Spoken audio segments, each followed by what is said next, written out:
I det her lille mini-oplæg, der skal I høre om Kai Martinsen. Kai Martinsen, hun er norsk sygeplejeteoretiker og beskæftiger sig med omsorg og professionel omsorg. Kai Martinsen, hun definerer omsorg som omsorg har med næstekærlighed at gøre, at handle mod andre, som vi ønsker, at de skal handle mod os. Det er at bryde egocentriciteten, altså det kun at være optaget af sig selv, at gå ud over sig selv, og det er følelsen af at stå andre nær. Centralt i Kai Martinsens teori, så er omsorg. Omsorg er tillid, og det er barmhjertighed, og det handler om næstekærlighed. Kai Martinsen, hun er inspireret af en filosof, Løgstrup, og har egentlig et lidt kristen budskab i hendes teori, især i forbindelse med det her med næstekærlighed. Omsorgen i Kai Martinsens omsorgsbegreb, der ligger der en fordring, fordi vi møder en patient, en borger, som er svag og som har brug for vores omsorg. Og det er vores professionelle ansvar at tage vare på den her omsorg og forvalte den på en rigtig måde. Så professionel omsorg er også kendetegnet ved, at vi ikke kan forvente at få noget omsorg tilbage. Patienten er den svage part, og vi som sygeplejersker, assistenter og plejepersonale skal tage vare på patienten, uden at kunne forvente at få noget tilbage. Det kalder Kai Martinsen generaliseret gensidighed.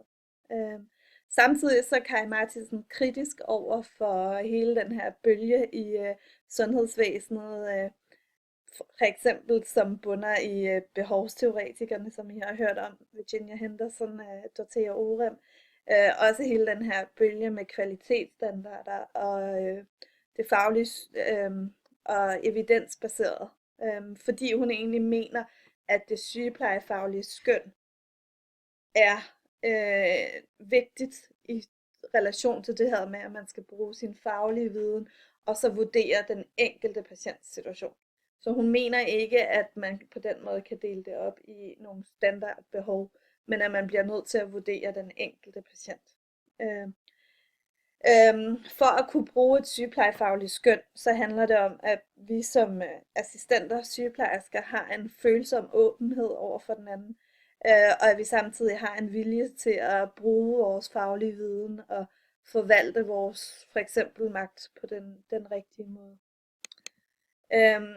Kai Martinsen har også 3 dimensioner i hendes omsorgsteori.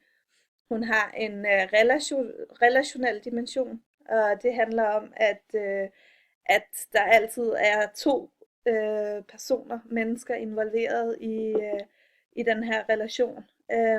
Når vi møder en, der lider, så er det vores forpligtning at forsøge at lindre den smerte, som den anden står overfor. Vi er forpligtet til at tage ansvar for den svage, og vi skal være solidariske i mødet med vores patient eller borger, som har brug for vores professionelle omsorg. I den praktiske dimension, der handler det om, at vi igennem vores faglige viden, som dels er en kombination af en praktisk erfaring og en teoretisk viden, at vi forvalter den her til at yde nogle praktiske handlinger over for en borger. Det kan for eksempel være at sørge for at stille et glas vand i nærheden. Det er en praktisk måde at vise omsorg på. Den moralske dimension handler om, at når vi er i mødet med en patient, en borger, som er afhængig af vores omsorg, vil der altid være en magtstruktur. Og det er vores ansvar som professionelle at forvalte den her magt på den bedst mulige måde. I det, at patienten altid vil være den svage og den afhængige.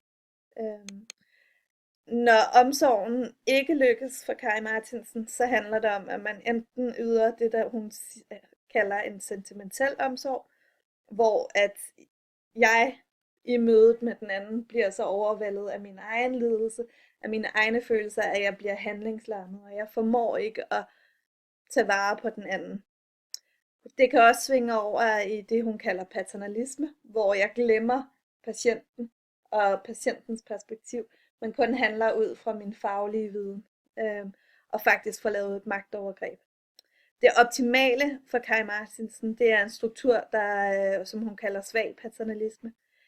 Vi skal som faglige erkende, at patienten er ekspert på sit eget liv, og vi skal være opmærksomme på, at vi har en faglig viden, en faglig merviden, som patienten har behov for.